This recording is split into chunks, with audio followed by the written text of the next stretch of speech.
Hello, we're back again. More podcasting, more wrestling questions. You might be sick of us, and we're not going anywhere. It's still happening. I think we had a week off last week. I know we've got SummerSlam coming up, which we will be reviewing, but we just thought we got another one we can kind of hit. It's a reasonable amount that's happened in wrestling. So, yeah, we're back again for more talking wrestling. Hi, everyone. Yes, it does seem a while ago since the last one, so we've left it a decent amount of time for the fans to clamour for our opinions. Clamour! Yeah.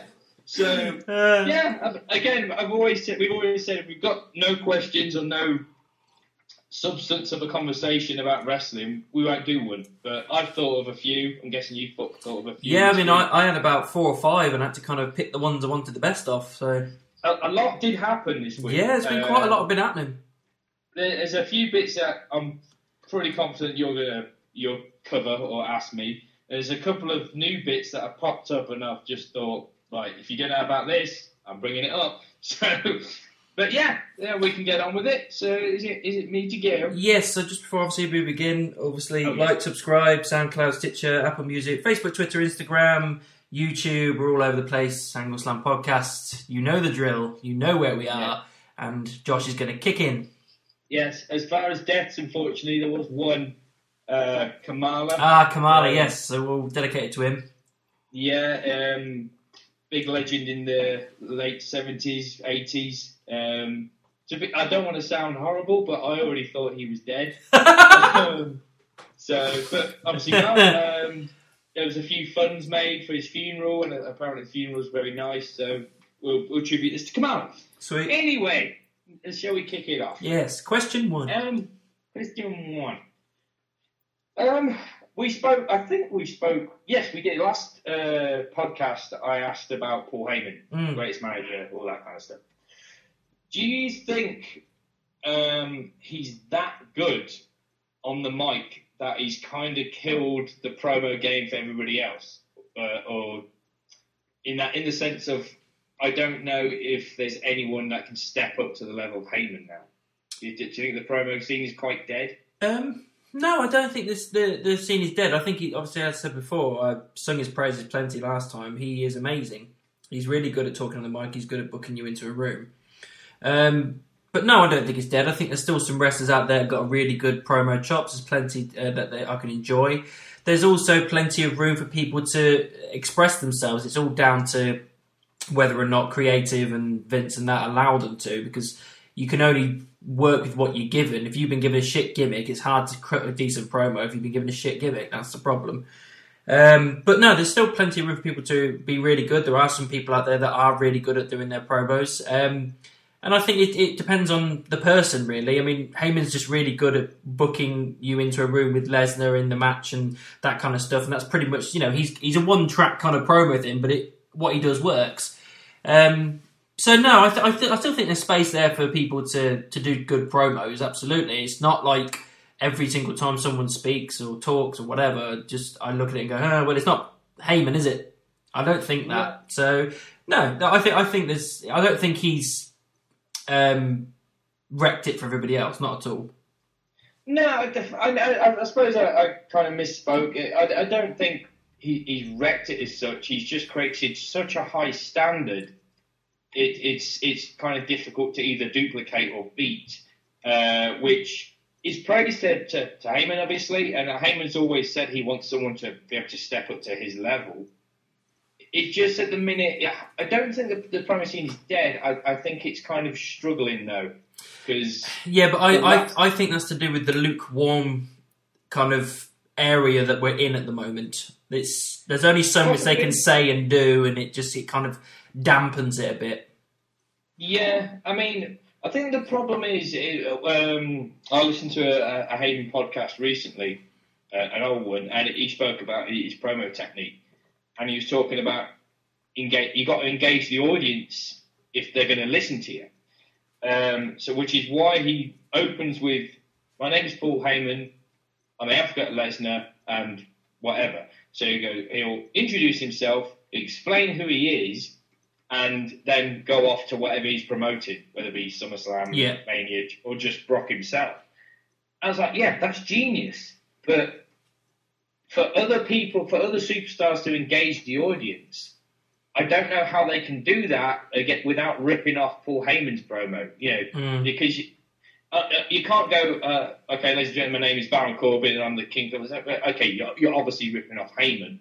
But at the same time, stars coming out going, last week on SmackDown really annoyed me. It's like, okay, you haven't really hooked me from the get-go. It's just the same old generic bullshit. Yeah. So I'm not saying it's easy. It's a difficult thing. But the last few promos that I remember that stood out in my mind that aren't Heyman or Bray, to be fair. Or Punk, maybe. Well, that's it. Punk's pipe bomb, or any time Punk was on the mic. Or when Dolph and Kofi had their rivalry, the whole "it should have been me" from Dolph.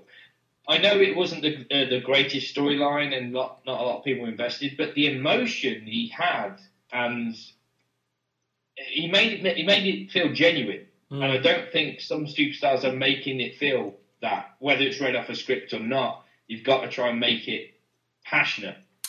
I think that's probably one of the main problems why it's difficult for people is because you have to read off a script. Now, I know that Heyman kind of has to do the same, but he essentially regurgitates the same stuff he always says. He applies it to whatever show or topic he's doing. He's essentially doing the same thing every time, but it works, like I said. But with everybody else, they've been given a script and they have to stick by it because if they don't, they get fucking punished. So it's like, there's only so much room they're allowed to play with, and that's the reason why. Yeah, I still enjoy plenty of promos, and there are good ones out there. Bray, obviously, like I say, being one of them. But there is plenty of room for more if they were given the chance. Yeah, I would, in my opinion, it's struggling a bit. Like I say, it might be the era we're in at the minute of the pandemic, which isn't helping because you can't feed off the audience reaction or anything like that. But I agree, it does help a lot, depend a lot on the character and the story. I think last week a friend of ours said to me, cut a promo, go. It's like, it's not as simple as that. Yeah. What's the story? Who am I? Who are you? You know, what are we fighting about? Is it about just a championship? Or, there's so many dynamics that you can't build a promo until you've got all the pointers. Yeah, you need a story. Yeah, but like you say, sometimes with a script, you've got the pointers, but you're very... I was going to say constricted, that's not the word I'm looking for, but... Restricted. Yeah, you've got that's your working room. You don't have a free range. It's like, this is what you're meant to talk about, just these bits go. Yeah, and so the problem is it's not like, here's a rough idea, work around that. It's, here are the exact words I want you to say, and they have to say it. Yeah, or worse yet, here's exactly what I want you to say, but twist it on your character. So it's like, okay, so what am I allowed to say, and what am I meant to say? Because you could twist it for your own character, then go to the back and they go, well, you didn't say this exactly. You were meant to mention that. You go, well, it's not in my character, but you still should have mentioned it. It's like, well, what am I meant to do? It's like you can't win. I get the whole point of a promo is the money. You're selling something. Whether it be a character, a match, or a pay-per-view, that's the point of a promo. But sometimes you got to look after your own character before you sell something else. Yeah. It's a prime example of selling out. Don't sell out your own character before you've even gone anywhere. Yeah. So, yeah, I just think it's a struggling art form at the minute. And it needs a bit of improvement. Yeah. Yeah. Your go. Right, my first question is, who do you think is behind Retribution?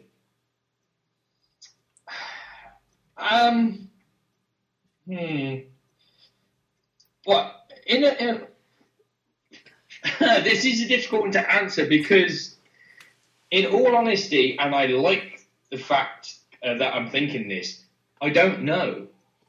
And I like that. This is the first time in a while where I haven't looked at something and gone, well, it's obviously them, or this is obviously going to be the payoff. Yeah, like the Mustafa Ali thing with the coding, and then they just drop that storyline like a sack of shit. Again, it was we had an inkling it was Ali because of the circle thing. But at the time, I was still in that whole, I'm interested to see who it will be. Yeah. A good example of what we knew from the get-go was the whole Otis Mandy Rose thing. We knew it was Sonya playing behind the scenes and shit. We did every now and then go, maybe them, but it's more than likely Sonya. With Retribution, I really don't know. The likeliest of scenarios I can get in my head are stars that they released returning. Yeah, that was one of the rumours, which is actually one of the ones I like the most, just because. Yes, I like that. Yeah, I mean but unfortunately, the majority of the good ones have all gone to different companies now. Yeah, I mean, with recent development, I mean, in my fantasy head, I thought because there was rumours a while back that WWE and Impact had been talking to each other. No one knows about what. It might have just been a friendly conversation. But I thought, wouldn't it be great if someone threw the ball out there and said, look, we're both struggling with no fans, with money, with ratings. During this pandemic, why don't we help each other and do some invasion storyline between the two of us? Both of our ratings would go through the roof. And I was thinking, wouldn't it be great if all the stars that were released from WWE that went to Impact come back with a vengeance and bring some Impact stars with them for this invasion. Yeah. Which I'd love. Or they've now announced a lot of independent shows are now on the network. Yeah. Like ICW and Evolve. So I don't see any reason why it can't be some ICW and Evolve guys going, we're within your world now. We're not in your industry, but we're all under the same flag, and we're here to make impact. Yeah. No pun intended. Because now that they have the rights to Evolve and ICW and I think the other one's WXW or something like that, you can do like versus shows every now and then. ICW versus NXT or Progress versus Raw, all that kind of stuff. It opens up a whole lot of avenues. And maybe Retribution is the first chapter in this. I am worried about it though, because sometimes it's like, okay, what's going on here? This seems more pathetic than anything. Yeah, this is the thing I was going to mention. It's like there are certain when they first appeared, and then when they destroyed SmackDown a few weeks back, I was like, fucking hell, this is good, this is interesting. And since then, it's kind of been they've just been popping up and wrecking stuff. But sometimes it just seems a little bit cheesy, like it's a little bit more tongue-in-cheek. Because like, it shouldn't be like that. It should be like the Nexus, where it was just like, what the fuck? You know what I mean? Like, you're generally mind blown. But with this, it's kind of like, well, it's not really stopping the show or stopping anything. It's just they're just popping in every now and then to be a bit of a dick and then buggering off again. It's just, it doesn't seem like it's that much of a threat that they want it to be. No. So time will tell. It could get better. It could get more abrupt, and it could be to the point where the shows are being completely taken over, which is kind of what I want, really. Because if you're going to have this faction take over, it shouldn't be a case of them popping in every now and then. They should be constantly wrecking everything to the point where the whole roster has to go, we've got to team up here, guys, because these guys are going to wreck shop. And hopefully that's what they'll get to. But at the moment, I say there's some good bits, but there's some cheesy bits at the same time. There's just some bits like, I think it was halfway through Raw the other week, they went into production truck, which I know it's meant to be a nuisance, but it was really annoying to try and watch Drew's promo. Oh, yeah. Going off, that was irritating. No. And then to go, we force you to go to the commercial break and then come back and everything's now normal again. It's like, oh, they've left. It's like, well, why would they do that? Yeah, what's the point? Yeah. Goal for that night be, we're going to force them to go to the ad breaks when they're not meant to. Yeah. What they should have done was force them to go to the commercial break, and as soon as you come back from the commercial break, Drew and everybody else is laid out, and they're and the Retribution are in the ring. Yeah, or do it at the end of the show to the point like when that little copyright thing doesn't come up, where you just got Retribution going cut to black, and it cuts to black, and then that's it. The show doesn't come back on. The kayfabe fans are going to be thinking, well, what the hell happened? Yeah. The other one was the fact that sometimes the announcers announce, oh, Retribution are going to be here. So, how do you know that? Yeah, how do you know? Yeah. And if you know they're going to be there, lock the door. I think it's that they had security guards, but they only had 2 on the door, and they looked pathetic. I was like, well, you couldn't even do your job right because they fucking blasted through in 3 seconds.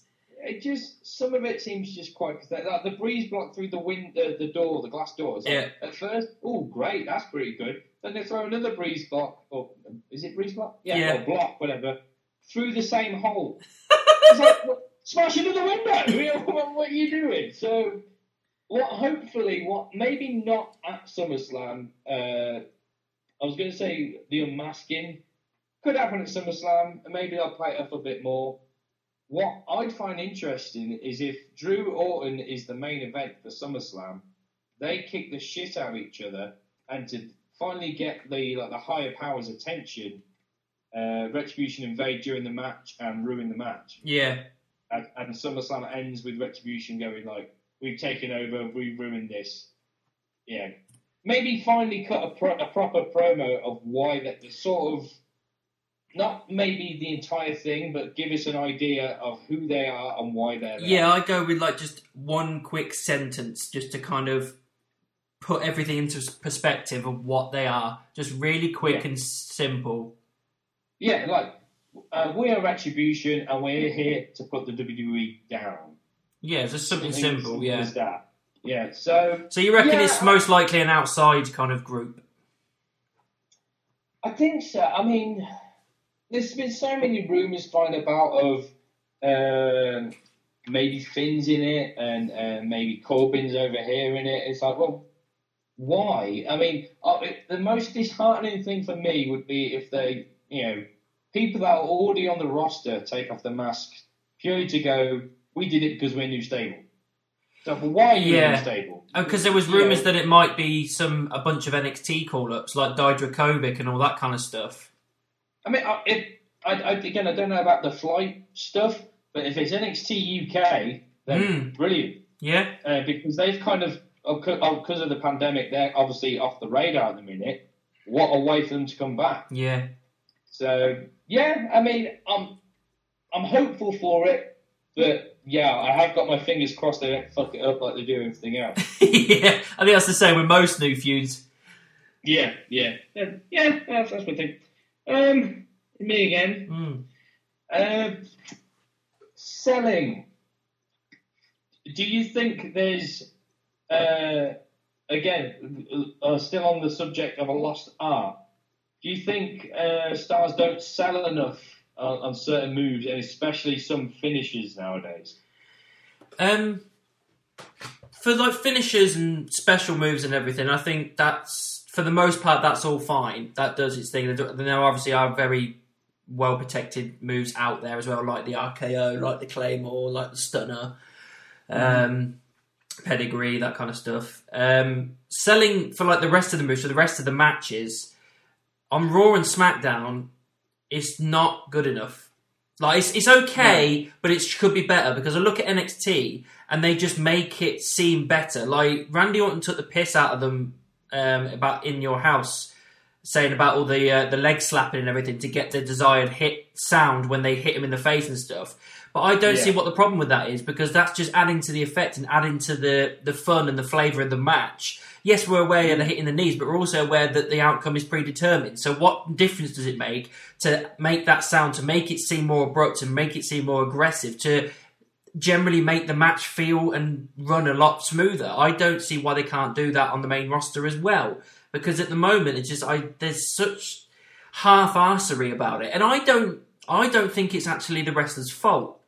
What I think is happening, and I've said this quite a few times, and I generally think this is what is happening. When they get to the main roster, Vince thinks, right, you're mine now, you're not Triple H's, you're on my roster, and what I've decided is I want longevity. I want someone to be staying as long as they possibly can, so I can't have them doing strong style too much, I can't be having them doing too much aggressive move sets or anything like that, or something more aggressive and abrupt and dangerous, because if they do, they'll be on the shelf and I have to rearrange things, and I don't want to rearrange things, and all that kind of stuff. So he's basically like, well, let's everybody have a level playing field where they half-ass stuff, or they don't put as much effort in as they're allowed to put into it, and it just doesn't make for as a good a product. There's so many times I'm watching it going, You could have done better there. You could have hit that better there. Yeah, there's botches. Botches happen. That's mistakes are natural. But for the most part, there's so many times I look at it and go, you know you can do better, but it feels like they're not allowed to, like they're being restricted. And I generally think that's what it is. I think it's Vince saying, don't go mad because I want you here for as long as possible so I can do what I want with you. I agree with the leg slapping thing. That I'm fine with the leg slapping thing, but obviously the more accustomed, when you first see a kick and you hear that slapping sound, if you're not aware of the leg slap, you're going to be like, holy fuck. Yeah, exactly. But obviously, when you become more accustomed to it, it's like, okay, he did that. And sometimes, not a lot, the cameramen are usually on point, but sometimes you do see the arm go down as they do the kicks. You're like, but there it is. The beauty of it is to do it so it looks like it came out of nowhere. You don't see the slap. So you're questioning yourself, like, was that the sound of the genuine kick there? Yeah. As far as Vince protecting his roster for longevity, I understand it. I get it. But surely you can either, again, he'd never do this because of losing money in normal circumstances. I think stars have something like 2 days off a week. You got Raw, SmackDown, and then house shows all the time. Either lessen the house shows, so for those that have gone a bit mad the night before, they've got a couple of days rest, or if you did the brand split properly, you go, we're going to do Raw, we're going to do SmackDown, but this week all the house shows are going to be Raw house shows, so the SmackDown roster gets to rest, and then the following week is all SmackDown house shows. So every roster gets a chance to rest up a little bit more, because we've been saying this for ages, like the stars deserve a bit more of a break than they get. Yeah, absolutely. We've always said that they should have an off-season and everything like that. Should always have Christmas off. But again, I think this is part of the reason why Vince wants longevity out of these people, and he doesn't want to let them be a bit more daring with their moveset, because he just wants to milk them like a prized heifer for as long as possible.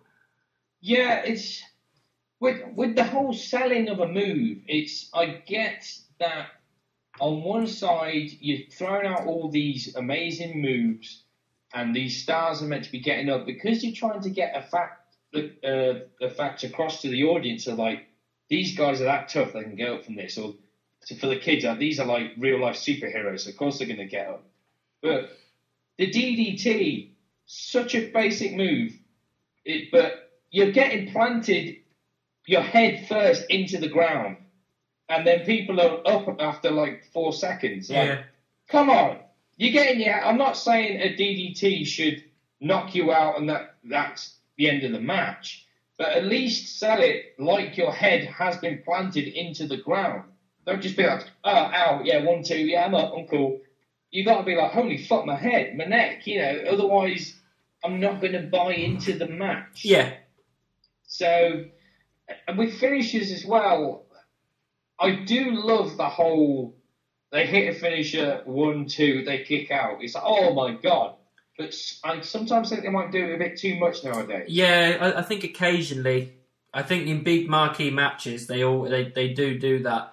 They were doing it with Lesnar a lot with the F5 and everything, and people were starting to kick out of that a lot. And yeah, I agree. Like, they do overuse that sometimes. I think you've got to be frugal and you've got to pick the right moments. Does it deserve it for the story at that specific moment? Or are you just doing it because, it's a big match, so they expect finisher kickouts? Yeah. I mean, when Shawn kicked out of the Tombstone at WrestleMania 25, I think it'd only been a couple of years since someone else, I think Batista had kicked out of the Tombstone a couple of years before. But it was a rarity. And the beauty of the streak and Mania at the time is that any time Taker hit the Tombstone on his opponent, that was it at WrestleMania. So, and I think the last person at Mania to kick out from the Tombstone was Kane. Yeah. So to wait 11 years for someone, for the first time in 11 years, to kick out of the Tombstone Mania, huge part. Yeah, absolutely. Because the finisher was protected. And I think they need to start doing it. If you're going to create new stars, and a brand new finisher to go along with it, which is a hard feat to do, to come up with something brand new.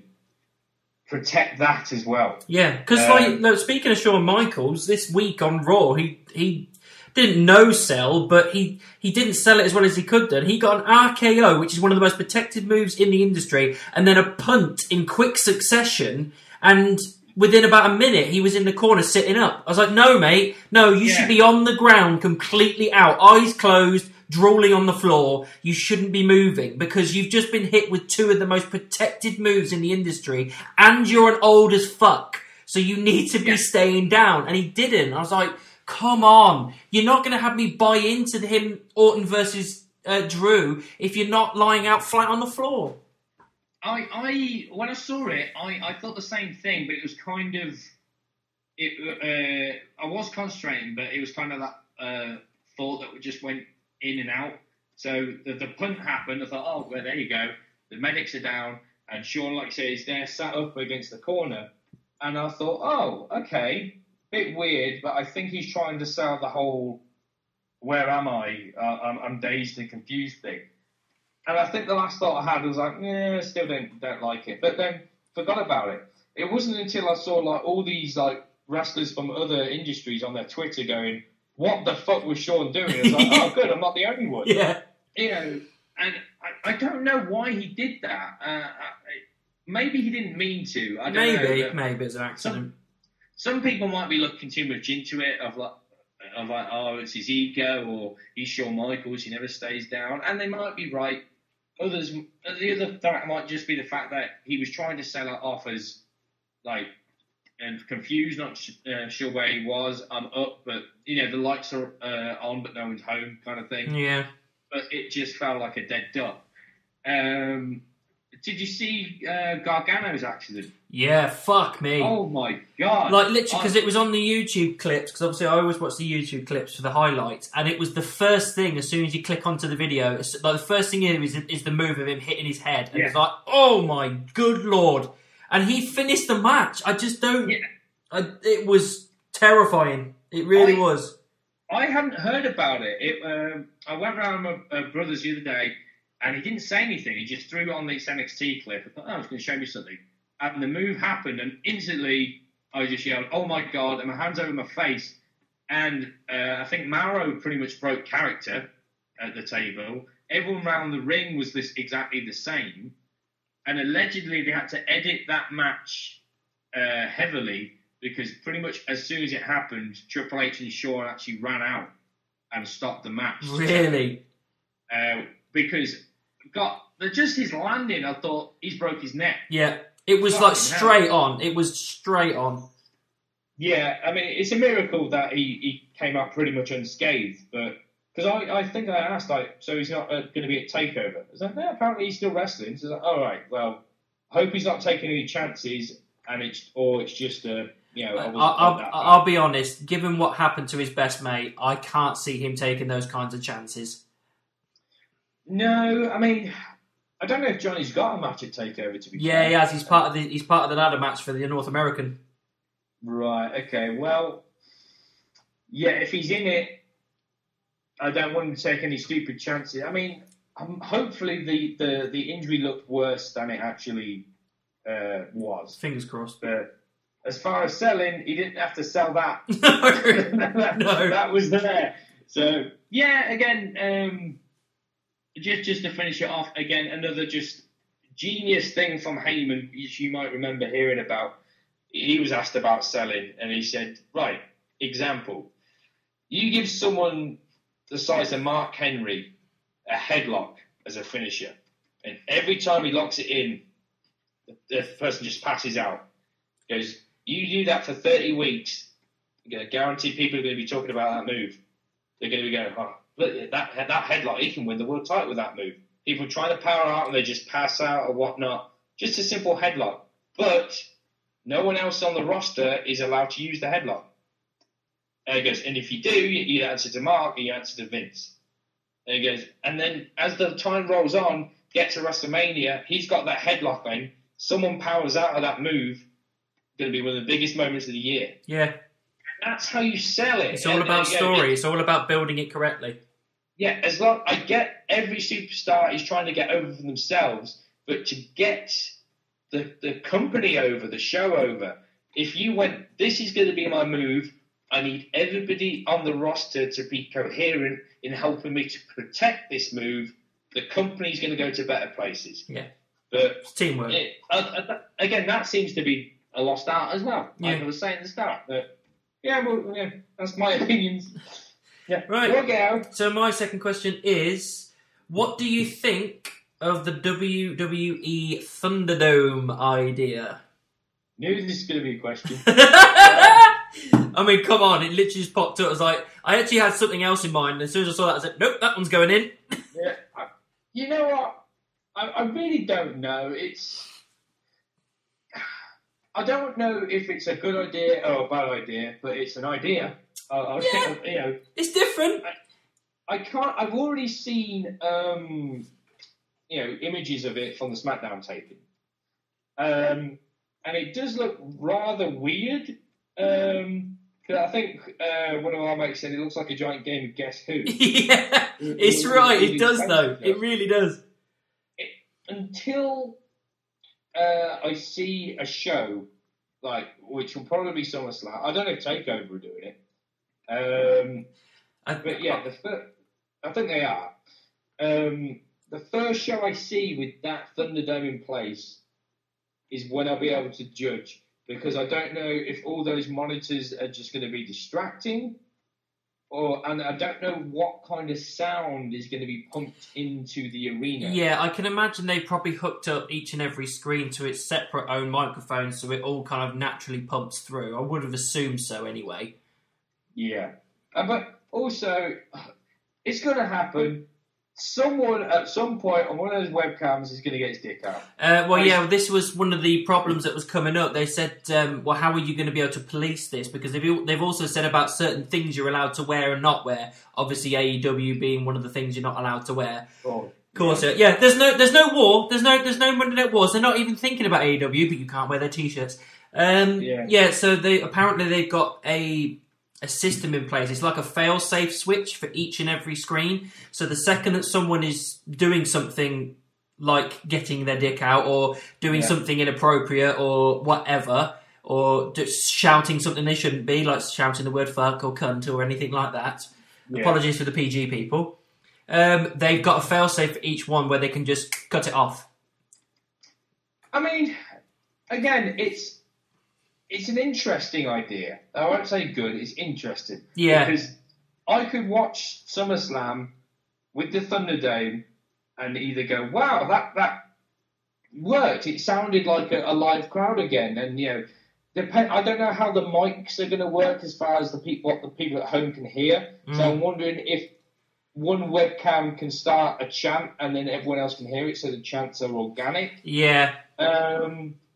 Or is it just going to be a full-on distraction for those watching it on television, so properly, So, because I know if I was watching it through webcam and I saw me on the TV on the Thunderdome, I'm going to be distracted by myself. Yeah, the whole time you're going to be looking. It was like that time where Enzo came into the crowd, didn't he, after he got fired? And we could tell... Yeah. Early on in the night, that looks like Enzo. I'm pretty sure that's him with the hood up. And then obviously later on in the night, he revealed himself. I wasn't looking at the match at all because I was so distracted at looking at him waiting there to pick his moment. Yeah. But the weird thing is the fact that we noticed it and yet WWE security didn't. Nothing. Nothing. He was down the barrel of the camera. He was dead centre. Again, I've kind of got this love-hate thing with Enzo. I can't stand what he did. No. But God, he's a good talking point. Fuck it, yeah. I'm interested to see where the Thunderdome's going to go. I'm not fully sold on it yet. Yeah, I'm intrigued. I'm definitely intrigued as well. I think it's something different, so we'll see if it works. Yeah, I mean, AEW announced this thing where some people are a bit pissed off about it, but I'm like, no, I think they're being very careful, taking baby steps with this. In a few weeks, tickets go on sale for AEW Dynamite for fans, but the stadiums are going to be at 10% capacity, which is still fuck all, but it needs to be kind of fuck all at the minute. Yeah. So, Cover your microphone. Cover your microphone. I was trying so hard not to. Yeah, at the minute in AEW, they've got everyone round the ring and then certain blocks behind the camera of people that, I don't know, have been tested or family or whatnot. And I think it's going to be similar to that, but they'll be like, we're going to keep all this the same, but here's some spread out seats for the 10% of the fans coming in. And then if that works okay and things go naturally, maybe up to 30%, then 50 and so on until you can have a full arena again. Because if you're not going to try these things, you're never going to know when it's safe. Yeah. That's the unfortunate thing. Yeah, it's the thing. Yeah, it's the whole thing with this COVID thing. It's a case of eventually you're going to have to dip your toe in somewhere. Yeah. And, I know businesses opening up again, like the latest was, salons and the proper facials and stuff, casinos. And, it's the same with companies like wrestling. They've got they've got to make a living, they've got a show to do. Fans are a big part of those shows. Eventually, they've got to get the ball rolling. But they're doing it. If they said we're going to go 50% capacity, I'd be like, whoa, hang on. Yeah, I think the jumping is done a bit. But 10% and then slowly build it up just to see how things go. Yeah. So intriguing is the word. Depending on how the Thunderdome works, we might be seeing the Thunderdome for the next couple of pay-per-views. Yeah. Is it my last one? Yeah. Gimmick matches, as in like Hell in a Cell, tables, all that stuff. Yeah. Which one would you like to see come back, make a grand return, and which do you think needs to be retired, put under the rug? Oh, I can't put under the rug. I think Hell in a Cell, the pay-per-view itself. Really?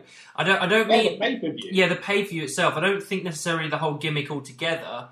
I'm just saying that I agree with what you said a million times before. Is that it should be something that's something to add flavour to a match, not something that we're guaranteed every year.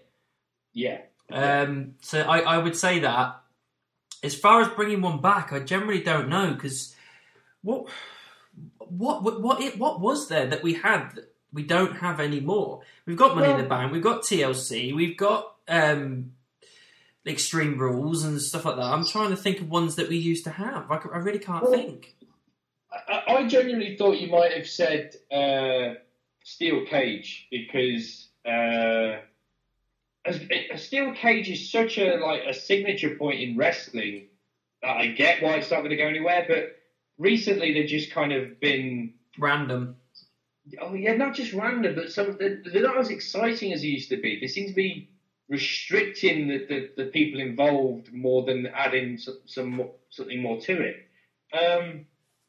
If I go with what I was going to say with my answers, the match I'd retire where it's like, just don't do it ever again, is the shark cage over the ring thing.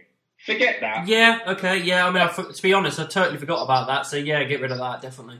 I mean, I get it's for merch sales, but it's like it never really does anything. It's more distracting to the match itself than anything, because it's like, okay, they could have just been at ringside in a cage, and then you could have watched the match and, maybe go back to them in the cage every now and then. With a fucking cage swinging above the ring the entire match, you can't concentrate. I'll tell you what one I would get rid of is the contract on a pole match. Oh, God. Don't need that. Don't need that. Anything on a pole. Yeah, just don't need it. I hated those things. Like, originally, I would have said a strap match, because they've always been awful, but the one that we had against, was it Brian and Bray. Brian and Bray. That was good. That was the only one that was really good. But for the most part, get rid of that as well. Yeah, I mean, originally, I was going to say, again, you can't really do this in the PG era, but I was like, I'd love to see First Blood matches again. But because I realised I don't think we've had one of these in about 11 years now, I'm ready for another 60-minute Iron Man match. Yeah. I think we've got the roster now where at least two of your biggest stars can go the distance. and keep the audience captivated enough to go, yeah, I'm invested. This is awesome. Yeah. But yeah, so the fact that we've been waiting over a decade for one, it's like, yeah, we've had the 30-minute ones here. It's not the same. Yeah. Because a lot of matches, there's a lot of matches that they go 20 to 25 minutes anyway, so it's not much of a difference. An hour is a lot. An hour is like a Royal Rumble match, just under maybe. Yeah. I get it's difficult, for two superstars to hold the audience's attention for that long and keep the match exciting and a decent enough pace. But for the most part, 80%, if not 100% of the Iron Man matches I've seen that have been 60 minutes, they've knocked it out of the park. Yeah. Yeah, they have. So, I don't see any reason why they can't bring it back. I mean, with the First Blood thing, there's no reason why they can't, because they've changed their thing from PG to TV-14 on the quiet. So there's no reason why, when they slowly build things back up to that, if that's what they're intending to do, that there's no reason they can't bring that back in. Yeah, it's so many things that I nearly said 3 stages of hell as well, but I think they had one at a couple of takeovers ago with Cole and Gargano. So as far as gimmicks go, not gimmick matches. As far as just a gimmick, get rid of Raw Underground and get everyone sick of it. Did you notice that the dancing girls didn't last an extra week? I'm surprised it's lasted at all. It's ridiculous. It's so shit. It really takes me out of interest. Yeah, it's really shit. Does. It's so shit.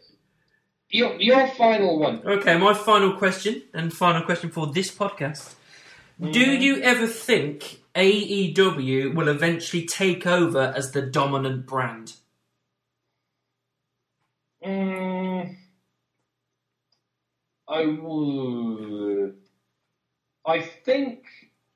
don't think it will be a full-on what WCW did when WCW beat WWF for 2 years. I don't think it will be as dominant as that, but I think it will get to a point when things are back to normal that it will be a very back and forth thing where it won't be a case that, Impact looked promising for a while, and then I think as soon as they got to WWE's level, WWE just pretty much flicked them away like they were nothing.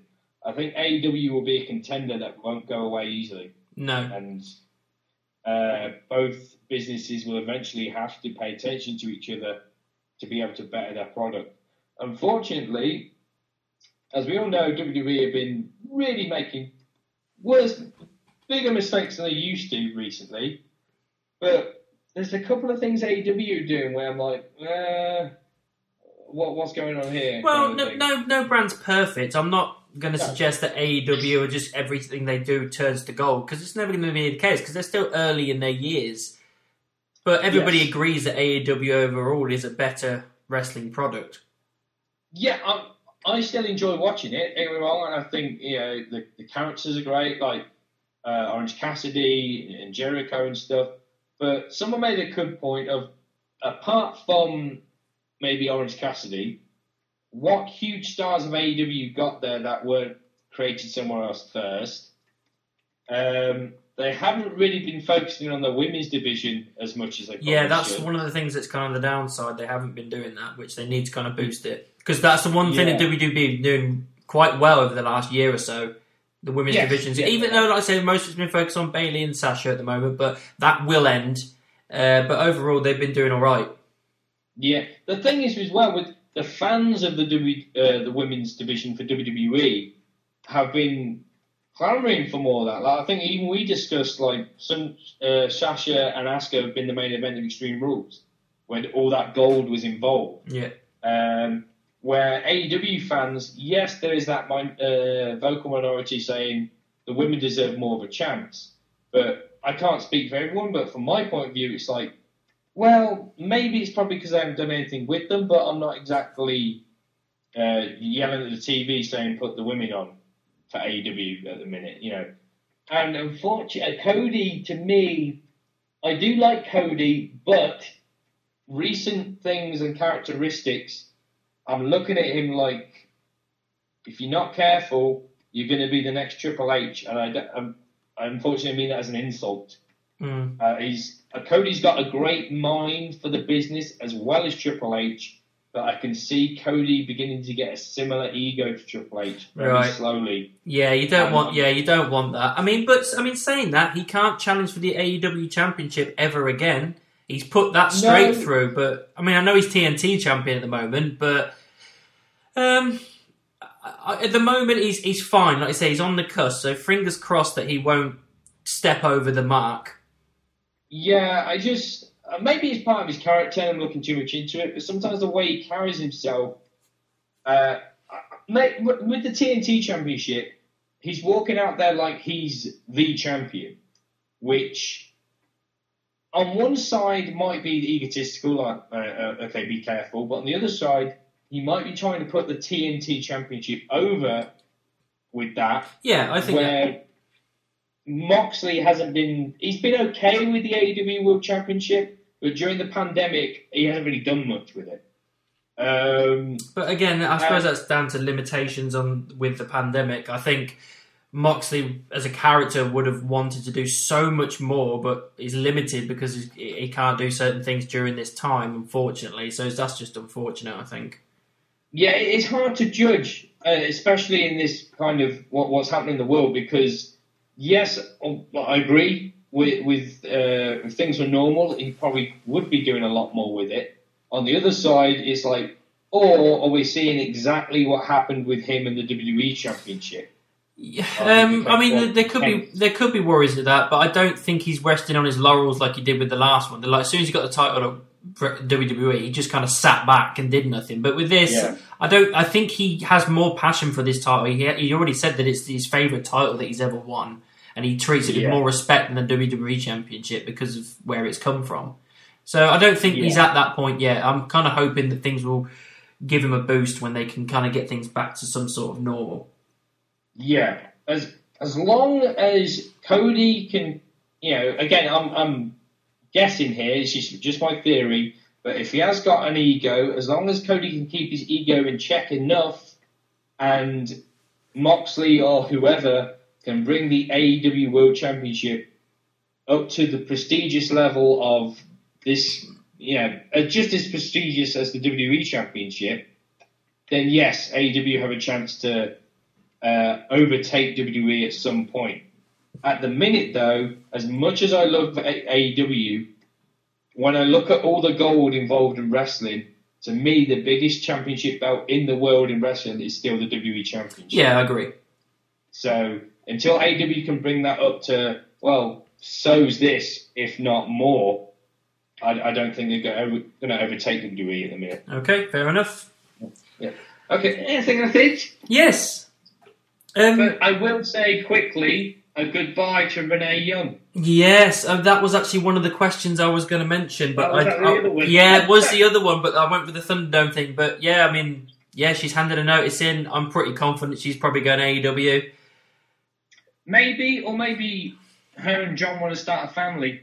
They could do. There was rumours going around, for a while that she spoke about wanting to get to that. But apparently one of the main reasons that she made the decision to sign, to give her notice in, was because the whole time when she got COVID-19, she didn't receive one call from anybody asking how she was and how she was getting on and all this kind of stuff. Nothing.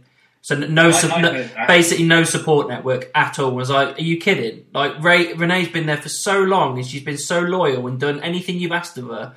And when she's ill and, could potentially die, you can't be asked to even chuck her a text or a call or an email just to see how she's getting on.